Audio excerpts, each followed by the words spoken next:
Okay, so we've already ran into this a few times actually, and it's when we come across a problem. A lot of the times, developing and coding and programming is just really just problem solving and researching. So what you want to do is when you run across something where you're not really getting what you want, what you want to do is either read the error, and we really haven't come across an error yet. Read the error, think of how it looks, And what I mean by that was like with the kitten image, right? Like it was just blank, right? There's nothing there, just empty. So that was learning the terminology of like broken. It's a broken link, not working. That's really what the error was. It didn't spit us out an error. Sometimes you'll get something will spit out an error, and it'll say like error, nothing found, or like unexpected token, right? So you read this, and then what you do is you can go to the docs, and you go, what's an unexpected token? What's a broken link? What's a this, right?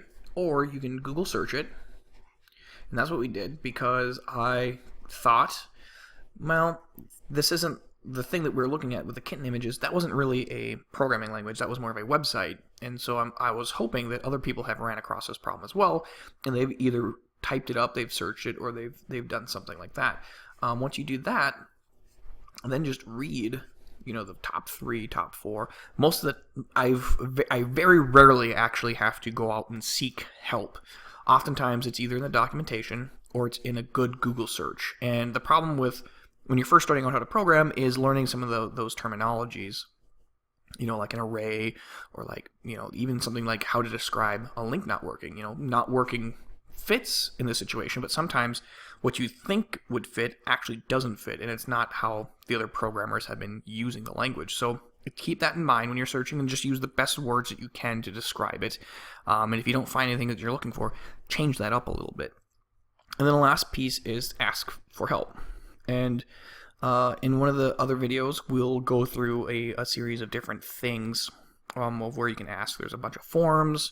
There's a Q&A site like Stack Overflow, Stack Exchange that can help you. There's all sorts of, there's literally a ton of different opportunities, and one of them is actually underneath these videos. You can go ahead and you can make comments under the video, and I'll do my best to help you. And I've experienced this before where you ask a question in a video comment, and actually what happens is another person actually says, oh yeah, I had that too, go there. Go check this out. And that's kind of the 3 steps to doing this. So first, read the error. Sometimes you can just think it through and figure it out just by reading the error. Sometimes it'll be very explicit.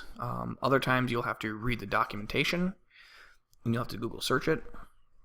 And then the last thing is you're going to have to actually ask for help. It could be something very silly, or it could be like a very specific thing on your computer that is causing the problem. And those are the 3 issues. If you can master the first 2 sections, which is read the error and search the docs or Google, you will solve well over 90% of your problems.